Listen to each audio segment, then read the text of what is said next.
அதிகாரம் 15.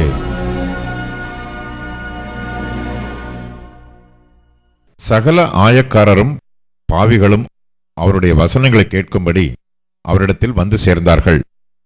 அப்பொழுது பரிசேயரும் வேதபாரகரும் முறுமுறுத்து, இவர் பாவிகளை ஏற்றுக்கொண்டு அவர்களோட சாப்பிடுகிறார் என்றார்கள். அவர்களுக்கு அவர் சொன்ன உவமையாவது, உங்களில் ஒரு மனுஷன் 100 ஆடுகளை உடையவனாயிருந்து அவைகளில் ஒன்று காணாமற் போனால் 99 ஆடுகளையும் வனாந்திரத்திலே விட்டு காணாமற்போன ஆட்டை கண்டுபிடிக்கும் அளவும் தேடித் திரியானோ? கண்டுபிடித்த பின்பு அவன் சந்தோஷத்தோட அதை தன் தோள்களின் மேல் போட்டுக்கொண்டு வீட்டுக்கு வந்து சிநேகிதரையும் அயலகத்தாரையும் கூட வரவழைத்து, காணாமற்போன என் ஆட்டை கண்டுபிடித்தேன், என்னோடு கூட சந்தோஷப்படுங்கள் என்பான் அல்லவா? அதுபோல மனம் திரும்ப அவசியமில்லாத 99 நீதிமான்களை குறித்து சந்தோஷம் உண்டாகிறதே பார்க்கலாம். மனம் திரும்புகிற ஒரே பாவி நிமித்தம் பரலோகத்தில் மிகுந்த சந்தோஷம் உண்டாயிருக்கும் என்று உங்களுக்கு சொல்லுகிறேன். அன்றியும் ஒரு ஸ்திரீ 10 வெள்ளிக்காசை உடையவளாயிருந்து அதில் ஒரு வெள்ளிக்காசு காணாமற் போனால் விளக்கை கொளுத்தி வீட்டை பெருக்கி அதை கண்டுபிடிக்கிற வரைக்கும் ஜாக்கிரதையாய் தேடாமல் இருப்பாளோ? கண்டுபிடித்த பின்பு தன் சிநேகிதிகளையும் அயல் வீட்டுக்காரிகளையும் கூட வரவழைத்து, காணாமற் போன வெள்ளிக்காசை கண்டுபிடித்தேன், என்னோடு கூட சந்தோஷப்படுங்கள் என்பாள் அல்லவா? அதுபோல மனம் திரும்புகிற ஒரே பாவிய நிமித்தம் தேவனுடைய தூதருக்கு முன்பாக சந்தோஷம் உண்டாயிருக்கிறது என்று உங்களுக்கு சொல்லுகிறேன் என்றார். பின்னும் அவர் சொன்னது, ஒரு மனுஷனுக்கு 2 குமாரர் இருந்தார்கள். அவர்களில் இளையவன் தகப்பனை நோக்கி, தகப்பனே, ஆஸ்தியில் எனக்கு வரும் பங்கை எனக்கு தர வேண்டும் என்றான். அந்தப்படி அவன் அவர்களுக்கு தன் ஆஸ்தியை பங்கிட்டு கொடுத்தான். சில நாளைக்கு பின்பு இளைய மகன் எல்லாவற்றையும் சேர்த்து கொண்டு தூரதேசத்துக்கு புறப்பட்டு போய் அங்கே துன்மார்க்கமாய் ஜீவனம் பண்ணி தன் ஆஸ்தியை அழித்து போட்டான். எல்லாவற்றையும் அவன் செலவழித்த பின்பு அந்த தேசத்திலே கொடிய பஞ்சம் உண்டாயிற்று. அப்பொழுது அவன் குறைவுபடத் தொடங்கி அந்த தேசத்து குடிகளில் ஒருவனிடத்தில் போய் ஒட்டி கொண்டான். அந்த குடியானவன் அவனை தன் வயல்களில் பன்றிகளை மேய்க்கும்படி அனுப்பினான்.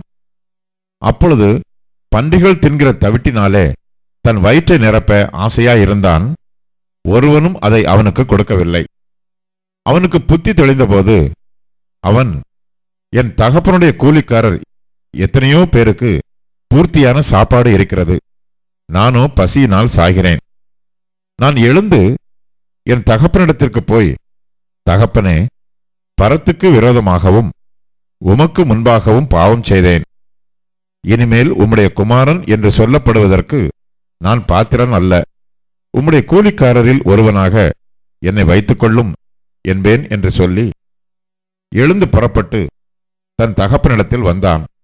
அவன் தூரத்தில் வரும்போதே அவனுடைய தகப்பன் அவனை கண்டு மனதுருகி ஓடி அவன் கழுத்தை கட்டிக்கொண்டு அவனை முத்தம் செய்தான்.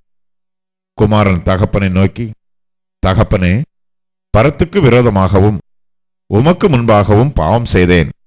இனிமேல் உம்முடைய குமாரன் என்று சொல்லப்படுவதற்கு நான் பாத்திரன் அல்ல என்று சொன்னான். அப்பொழுது தகப்பன் தன் ஊழியக்காரரை நோக்கி, நீங்கள் உயர்ந்த வஸ்திரத்தை கொண்டு வந்து இவனுக்கு உடுத்தி இவன் கைக்கு மோதிரத்தையும் கால்களுக்கு பாதரட்சைகளையும் போடுங்கள். கொளுத்த கன்றை கொண்டு வந்து அடியுங்கள், நாம் புசித்து சந்தோஷமாயிருப்போம். என் குமாரனாகிய இவன் மரித்தான், திரும்பவும் உயிர்த்தான், காணாமற் போனான், திரும்பவும் காணப்பட்டான் என்றான். அப்படியே அவர்கள் சந்தோஷப்படத் தொடங்கினார்கள். அவனுடைய மூத்த குமாரன் வயலில் இருந்தான். அவன் திரும்பி வீட்டுக்கு சமீபமாய் வருகிற போது கீத வாத்தியத்தையும் நடன களிப்பையும் கேட்டு ஊழியக்காரரில் ஒருவனை அழைத்து, இது என்ன என்று விசாரித்தான். அதற்கு அவன், உம்முடைய சகோதரன் வந்தார், அவர் மறுபடியும் சுகத்துடனே உம்முடைய தகப்பனிடத்தில் வந்து சேர்ந்தபடியினாலே அவருக்காக கொளுத்த கன்றை அடிப்பித்தார் என்றான். அப்பொழுது அவன் கோபமடைந்து உள்ளே போக மனதில்லாதிருந்தான். தகப்பனோ வெளியே வந்து அவனை வருந்தி அழைத்தான். அவன் தகப்பனுக்கு பிரதியுத்தரமாக, இதோ இத்தனை வருஷ காலமாய் நான் உமக்கு ஊழியம் செய்து ஒரு காலம் உம்முடைய கற்பனையை மீறாதிருந்தும் என் சிநேகிதரோட நான் சந்தோஷமாய் இருக்கும்படி நீர் ஒரு காலம் எனக்கு ஒரு ஆட்டுக்குட்டியையாவது கொடுக்கவில்லை.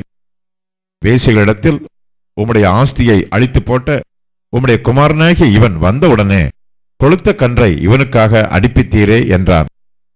அதற்கு தகப்பன், மகனே, நீ எப்போதும் என்னோடு இருக்கிறாய், எனக்குள்ளதெல்லாம் உன்னுடையதாய் இருக்கிறது. உன் சகோதரனாகிய இவனோ மரித்தான், திரும்பவும் உயிர்த்தான், காணாமற் போனான், திரும்பவும் காணப்பட்டான். ஆனபடியினாலே நாம் சந்தோஷப்பட்டு மகிழ்ச்சியாய் இருக்க வேண்டுமே என்று சொன்னான் என்றார்.